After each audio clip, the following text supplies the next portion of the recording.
Баршаңызға қайырлы күн. Менің каналыма қош келіпсіздер. Сіздермен болатын мен Жансұлу. Бүгін сіздермен осындай кеседе сочный болып пісетін жұмыртқалы котлеттің рецептін бөлісемін. Өте дәмді әрі бір істегеннен сәтті болып шығады. Видеоны соңына дейін тамашалаңыздар. Ең алдымен осындай болгар бұрышымызды, тәтті бұрышымызды осылай майда етіп турап аламыз. Осылай 4 бұрышты етіп турап аламыз. Ұсақ болуы тиіс, өйткені біз етімізге қосамыз. Енді туралған бұрышымызды осыған үстіне саламыз. Табағымыздың үстіне саламыз. Енді жуамызды да дәл осылай ұсақтап турап аламыз. Туралған жуамызды да дәл осы табағымыздың үстіне салып аламыз. Енді туралған етіміз міндетті түрде өзім етті мясорубкадан өткізіп дайындап алдым алдынаға. Оның үстінен тұзымызды, сұйық майымызды және қара бұрышымызды салып аламыз. Сіздер қалаған дәмдеуіштеріңізді салсаңыздар болады. Енді осындай кинзамызды салдым. Мен өзі кинзаны қатты жақсы көремін. Сол себепті осындай кинзаны майда етіп турап, осыны етімізге салып аламыз. Дәмін күшті береді, дәмді болып шығады.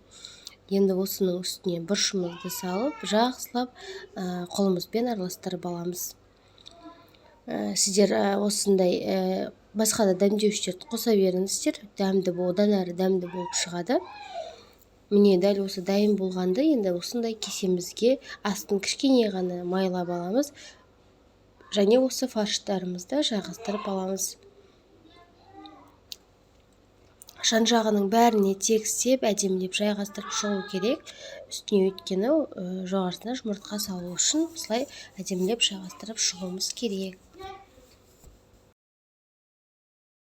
Енді помидорымызды алып, осындай 4 бұрышты етіп турап аламыз. Дәл видеодағындай турасаңыздар болады. Одан да ұсақ етіп турасаңыздар болады. Мен дәл осылай турадым. Дәл осы туралған қызанақтарымызды осы кесеміздің, осы етіміздің үстіне салып аламыз. Помидордың бір жарты беті жеткілікті болды 4 кесемізге. Сондықтан жартысын турап, жартысын тураған жоқпын. Міне помидорларымызды да салып алдық.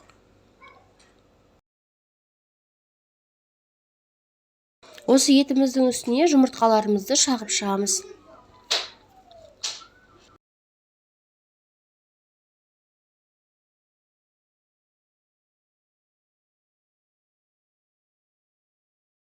Осы барлық кесемізге жұмыртқамызды шағып болғаннан кейін, кішкене әдемі болып тұру үшін осындай кинзамызды сеуіп аламыз, әдемі болып тұру үшін.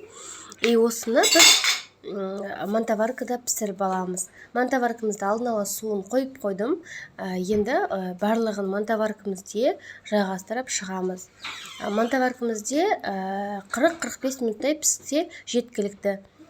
Сонда етіміз де, жұмыртқамыз да пісіп әдемі болып шығады.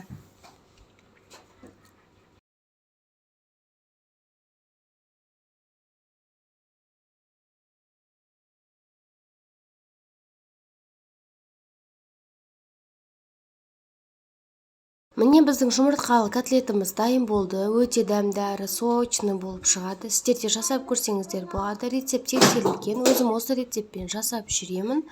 Сіздер де осы рецептпен жасап көрсеңіздер болады. Дәл осылай жасап, жанына риспен, пюремен, макаронмен жесеңіздер де өте дәмді болады. Немесе құры өзін жесеңіздер де болады. Өте сочный болып шығады.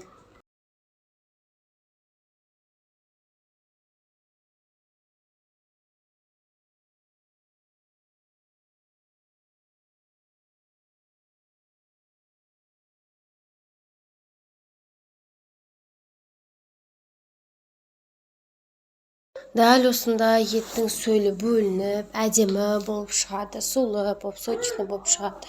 Достар, осы рецептпен жасап көрсеңіздер болады. Тексерілген оригинал рецепт. Қазіргі таңда өзім осы рецептпен жасап дайындаймын. видеом сіздерге ұнаса лайк басып комментарий қалдыруды ұмытпаңыздар.